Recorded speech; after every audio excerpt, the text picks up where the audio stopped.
السلام علیکم ناظرین، جہانزیب عباسی ایک نئے یوٹیوب پروگرام کے ساتھ حاضر ہے۔ سپریم کورٹ آف پاکستان کے 3 رکنی خصوصی بینچ نے آج پھر نیب قوانین میں جو حالیہ ترامیم ہیں اس حوالے سے کیس کی سماعت ہوئی۔ چیف جسٹس عمر عطا بندیال کی سربراہی میں سپریم کورٹ کا 3 رکنی خصوصی بینچ روزانہ کی بنیاد کے اوپر اس کیس کی سماعت کر رہا ہے۔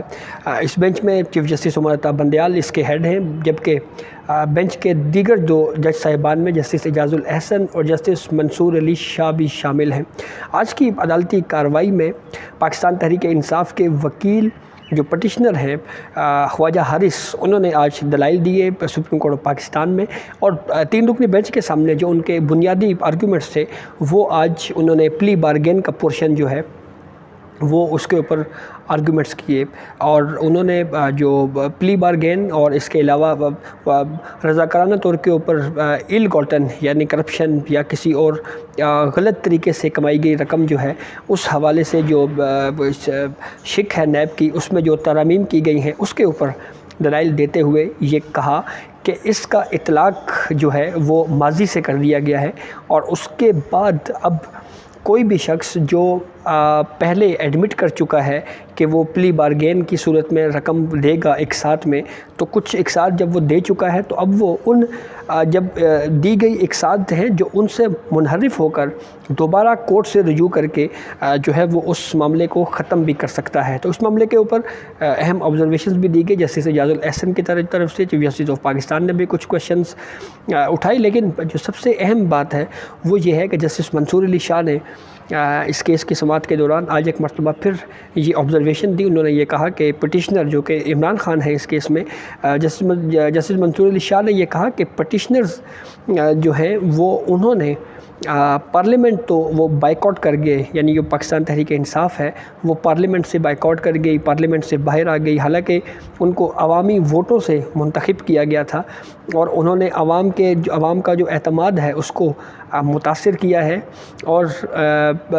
عوام سے پوچھے بغیر وہ پارلیمنٹ سے باہر چلے گئے، اور اب وہی debate supreme court of Pakistan میں کیوں کی جا رہی ہے؟ تو کیا یہ ایسا نہیں ہونا چاہیے تھا کہ اس کے اوپر ڈیبیٹ جو ہے وہ پہلے پارلیمان میں کی جاتی؟ تو یہ ایک valid observation justice Umar Ata Bandial کی سربراہی میں قائم بینچ کی طرف سے جو ہے وہ بار بار سامنے آ رہی ہے، جسٹس منصور علی شاہ صاحب کی طرف سے، اور آج بھی انہوں نے اسی بات کا ایک مرتبہ پھر ذکر کیا، اور یہ ایک سوال اپنی جگہ کے اوپر موجود ہے کہ وہ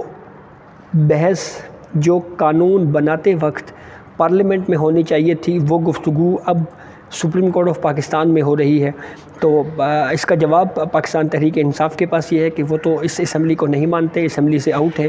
اس لیے انہوں نے اس بل کو جو ہے وہ ایکٹ آف پارلیمنٹ ہے، اب یہ اس کو سپریم کورٹ آف پاکستان میں چیلنج کیا ہے۔ تو اب دیکھنا یہ ہے کہ کل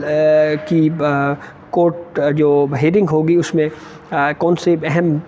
دیگر پوائنٹس ہیں جس کے اوپر پی ٹی آئی کے وکیل خواجہ حارث دلائل دیں گے، لیکن اس کے بعد جب حکومتی وکلاء کی باری آئے گی تو اس میں جو سب سے اہم بات دیکھنے والی ہوگی وہ یہ ہوگی کہ جو آرڈیننسز کی صورت میں تحریک انصاف نے نیب قانون میں تبدیلیاں کی، ان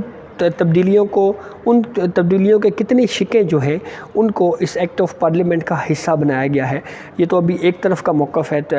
پی ٹی آئی کا جو آرگومنٹس کی صورت میں ہمارے سامنے آ رہا ہے، تو جو دوسرا موقف ہے حکومت کا وہ سامنے آئے گا تو اس سے پکچر جو ہے وہ مزید واضح ہوگی۔ تو بہرحال یہ ایک سوال موجود ہے کہ وہ بحث جو در حقیقت پارلیمنٹ میں ہونی چاہیے تھی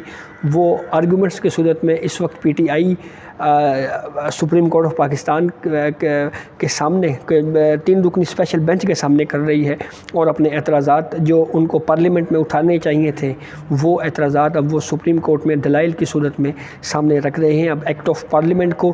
سپریم کورٹ آف پاکستان غیر آئینی قرار دے کر کالعدم قرار دے گی، یا یہ پٹیشن ڈسمس ہوگی۔ یہ جب کیس کنکلوڈ ہوگا تو اس کے بعد ہی